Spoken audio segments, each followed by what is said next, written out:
Eric Kreiberg says, what is the best advice you can give regarding good communication in a shared workshop? I am the supervisor of a wood shop and a metal shop at a university, and it is often a struggle to communicate the importance of cleanliness, returning tools, safety, etc. to students and faculty without coming across as rude or being perceived as the bad guy. So, I have never supervised a shop. Later, there are some questions about having difficult conversations, and these might be germane to your question, Eric Kreiberg. But I would love to hear from you guys in the comments about, if you have run a shop, what mitigating strategy. Look, you're dealing with university students, right? So they're all still in effective adolescence. And I don't know if you've gotten the memo, but scientifically, we have come to now understand that adolescence starts when we all know it starts, around middle school, 12, 13, sometimes earlier, sometimes later, but doesn't just end at like 19 or 20. No. What's happening up here during that is that your brain cells are doing what's called myelination, and I can't remember exactly what that's about, but that's a process that takes a lot longer than we thought, into your late 20s. So you're dealing with university students in a shop. Some of them can barely see outside their own personality, and others are already, racing to take on the world. I don't know what it's like to address so many different kinds of people for such a thing. And I would love some advice in the comments from those who have run university shops specifically. I did tour an amazing university makerspace, Case Western in Cleveland, where I'll be at a con in a few weeks. One of my favorite cities in the United States. Case Western has a 7-story makerspace called ThinkBox over there. That's really incredible. You might even call other makerspaces and ask them for advice around that sort of thing. Okay, but now I'm giving you advice about who to ask for advice. So let me get to the other questions. Gwendon, thank you for correcting me in the letter you sent. You sent me a thing and you mentioned that I had gotten it wrong. Apologize. Gwendon Alexander, you mentioned that your wife is a poet. Has reading her work and observing her process changed how you think, how you communicate, and or how do you create? Yes, only yes. In the grandest of terms, by which, like, when you are an artist and you are interacting with another artist, there's a lot that doesn't need to get said. That's where my brain first wanted to go with that statement. So for me, the discussion around creativity and creation and artwork and the inspiration that seems to come from way outside ourselves, that conversation is the great conversation. And everything that I do sort of informs it. And having married 20 years ago, another creator who spends a lot of time in that space thinking about that, the biggest effect of the fact that we both think in those terms, I think, is that we're very creatively gentle with each other. There's a deep respect for that not knowing at the beginning of a creative process. And we both allow a lot of space for the other in that. I mean, to ask me how observing my wife's process has changed how I communicate, I mean, it's literally, utterly. She's my partner, man. We knew by the second or third date. And it was really lovely falling in love as an adult, having already had a 10-year marriage before that. Doesn't seem like I've been alive long enough to have had a 10-year and a 20-year marriage, but such as it is. Okay, Chuck in Belize says, I just love this whole subject matter. How do you prepare? Actually, I'm going to get to Chuck in a second. RD2 has a question about communication. Have you been in a situation where there seemed to be no common ground for communication? Or any tips to get around such an impasse? At one point in my early career, I worked for George Coates Performance Works, and we took a show called Nowhere Now Here. Yes. Nowhere Now Here. We took it to Japan. And we were there for 2 weeks. We were in one of the big theaters in Japan. A very rich guy in Japan brought us over. So we were treated very lavishly. We stayed at the Imperial Hotel in some beautiful rooms in Tokyo. And the entire Japanese crew spoke no English, and our entire crew spoke no Japanese. And in general, the two crews barely needed translators. The Japanese crew was so wonderful to work with, and I like to think our crew was also wonderful to work with. Since it was in my early 20s, I have no idea how lovely or not lovely we were to work with. I suspect we were pretty okay. But you also said, what about if there's no common ground for communication, even if with people close to you? At the moment in a confrontational conversation where you know nothing will be gained, you're not going to understand them, they're not going to understand you, either one of those, it's time to get out of that conversation. What are you there for, is my question. If you're not there to achieve some incremental forward movement in understanding, then get out of that conversation. And now Chuck and Belize's question comes in and is germane to this. How do you prepare and handle difficult conversations? Difficult conversations. What was your most difficult conversation and how did you handle it? I have several stories around this.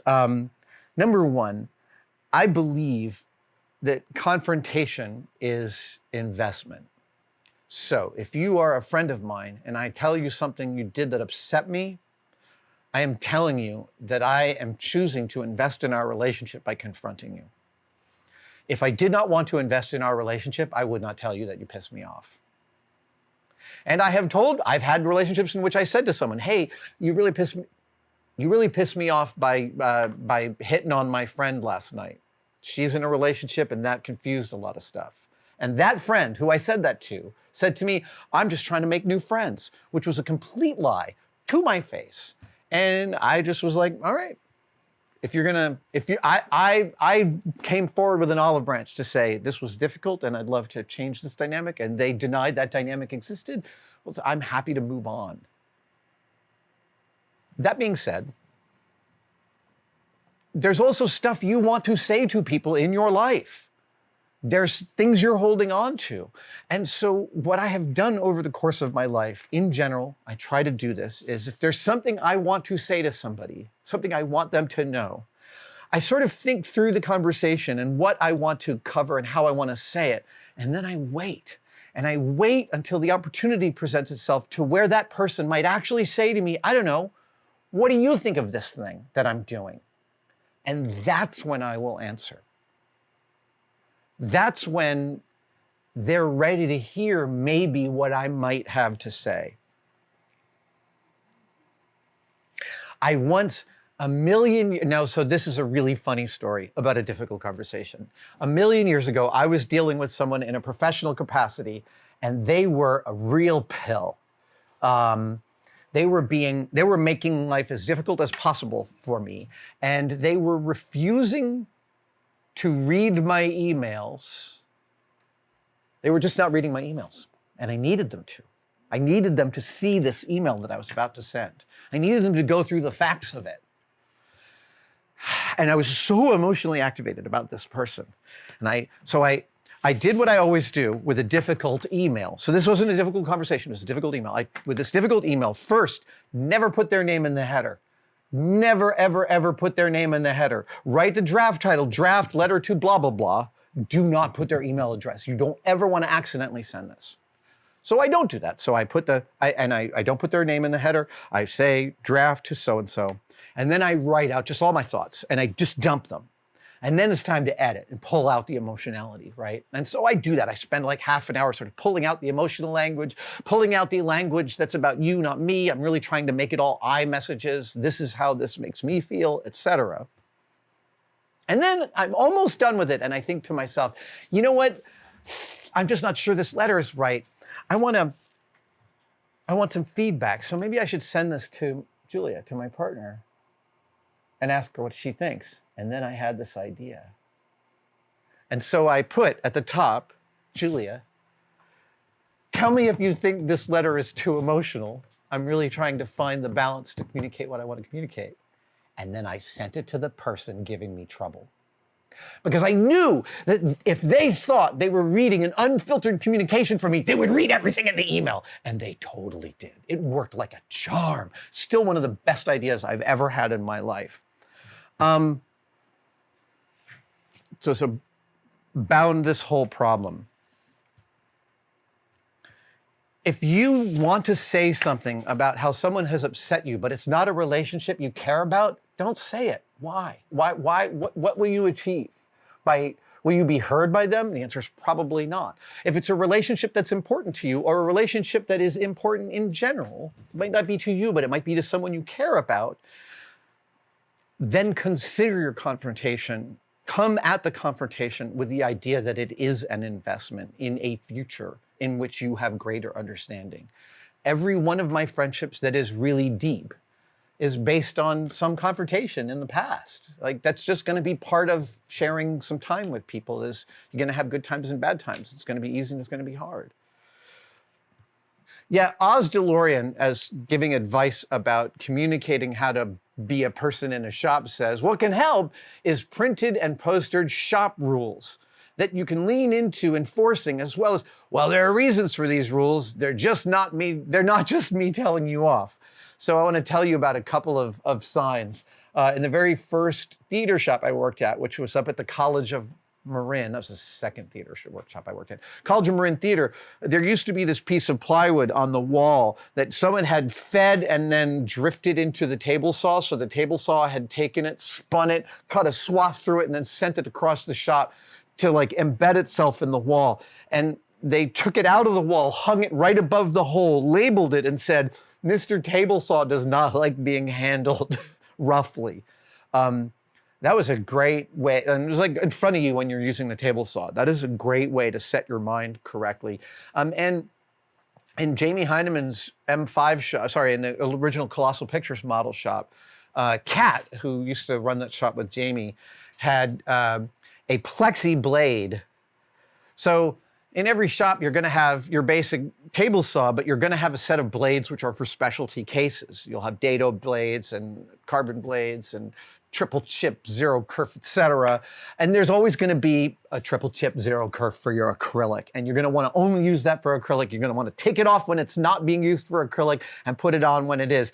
And Kat had written on the table saw blade itself, hey, weaselwort. I still remember this. Hey, weaselwort, don't just leave this on the dumb table saw. Take it off and put it back in this box. I agree with you, Oz DeLorean. Signs around are great. And the other thing I'll say is, like, you know, Tom Sax's 10 bullets grew out of one of his shop assistants codifying what had yet to be codified. Like, these were, the 10 bullets were rules that Tom had in the shop, but he hadn't codified them, I think, into a full list until one of his shop assistants did that, made 10 bullets. And every shop has its own 10 bullets. Every shop has its things that are really important. I should write 10 bullets for this shop. I mean, you're right. I know that you were thinking that, and I was thinking it too, so it's coming out of my mouth. About what's important to that shop. Put your tools away for the next person because they were there when you got there and wasn't that nice. Stuff like that. Oh man, I can't even, look, I am very frequently experiencing the gratitude of having a shop that is mostly only used by me. Which means that I love it when people come to use my shop. John Duncan came by yesterday to use my table saw, and that was lovely. Thank you guys so much for watching, and I wanted to briefly mention that you could become a tested member. I know, everybody is competing for you to become a member of their thing. What I want to express to you is that the Tested membership has become such an important part of the Tested family. We get tremendous feedback from the Tested members, and they expand the stories that we can tell and the things that we have access to. And you can become a part of it right now by clicking on the link below. See you in the chat.